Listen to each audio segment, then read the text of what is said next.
Good morning, student. Today I am going to discuss about Pharmacy Act 1948.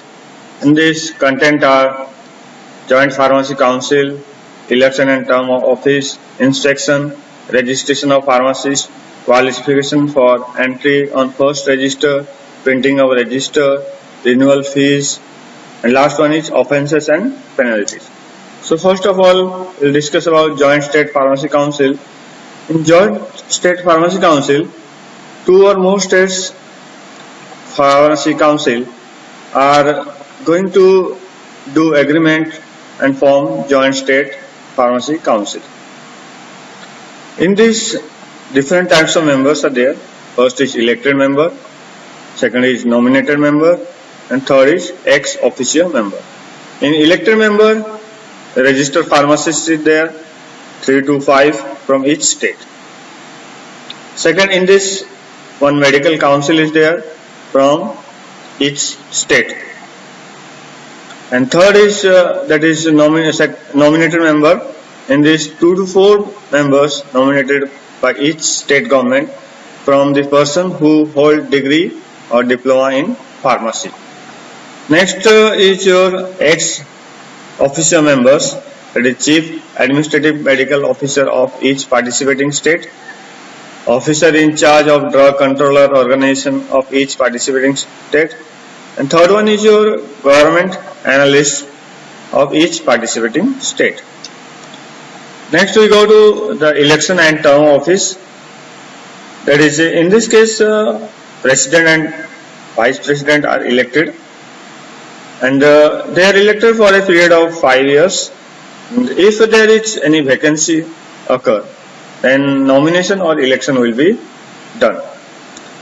Next is your the members are eligible for re-election, and they are elected by election.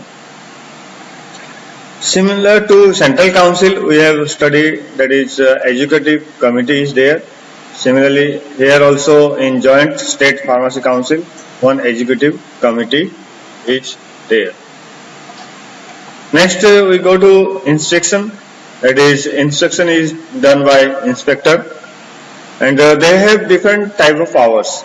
That is, they inspect any premises where drugs are compounded or dispensed, and they can inquire whether the person is engaged in dispensing, is a registered pharmacist or not.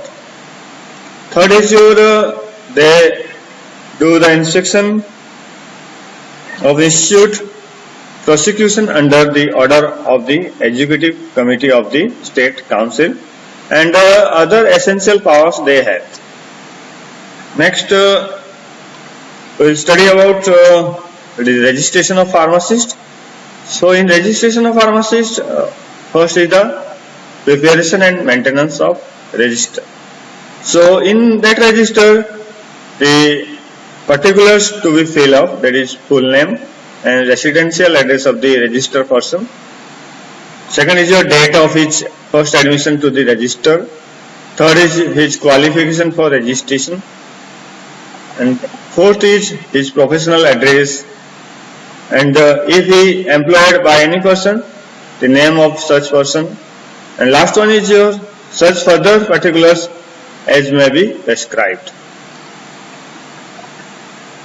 So what are the qualifications for entry on the first register?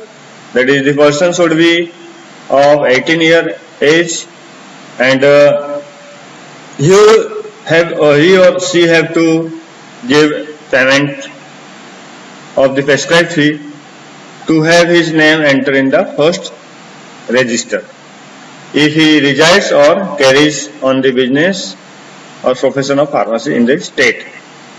Secondly, that is, he or she should hold a degree or diploma degree in pharmacy or pharmaceutical chemistry, or a chemist or druggist diploma of any university or state government.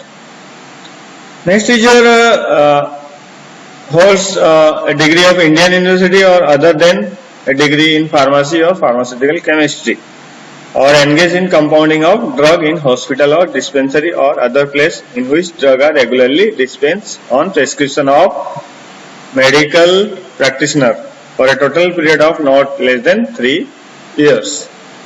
Next, you have passed an examination recognized as adequate by state government for commoners or dispenser, or you have engaged in the compounding of drug in hospital or dispensary of other places in which drug are regularly dispensed or prescription of medical practitioner for a total period of not less than 5 years. Next, special provision for registration of certain persons. What are the special provisions? That is, name of displaced person who have been carried on business or profession of pharmacist as their principal means of livelihood from a date prior to 4th date of March 1948 and who satisfy the condition for registration as set out in section 31. The name of citizen of India who have been carried out on business or profession of pharmacy in any country outside India and who satisfy the condition for registration as set out in section 31. And the last one is the name of person who resides in an area which has subsequently become a territory of India and who satisfy the conditions for registration as set out in section 31. So these are the special provisions. Next, what are the qualifications for entry in registers? That is, he or she must be diploma in pharmacy or pharmaceutical chemistry. Second is he or she should hold a degree in Indian university other than pharmacy and has been engaged in compounding of drug in hospital or dispensary for a total period of not less than 3 years. Third is he has passed examination recognized as adequate by the state government for commoners or dispenser. So these are the 3 points which are important. Next, what are the policy for entry and removal of names? For entry into registration, the person or applicant should address to the register of SPC, that is State Pharmacy Council. Second is if the applicant has requisite qualification for registration, he shall direct his or her name to enter in the register. Then after registration, a certificate is issued. For removal, that is the policy is registration by error. Second is if he has been convicted of any offence in any professional aspect. Next, 30 days period of appealing, and if the person surrender his certificate of registration and publication in official gazette. Next is the printing of a register. That is, printing is done first day of April, and thereafter each year 1st of April the register will be arranged for reprinting and showing supplements to the register. Next, renewal fees. The renewal fees, the state government by notification in gazette, official gazette, direct that for retention of the name of register. In order to retain the name of register, renewal fees shall be paid to the state government as may be prescribed. Renewal fees, if not paid in due date, the register shall remove the name of the defaulter from the register. Next is if you pay the renewal fees, the register shall issue a receipt. Such receipt shall be proof of renewal of the registration. Next, we will discuss about offences and penalties. First is if falsely claimed to be registered pharmacist, then fine up to 500 rupees on first conviction and fine up to 1000 rupees or 6-month imprisonment of any subsequent conviction. Second is the dispensing by an unregistered person, then 6 months of imprisonment or fine of 2,000 rupees or both.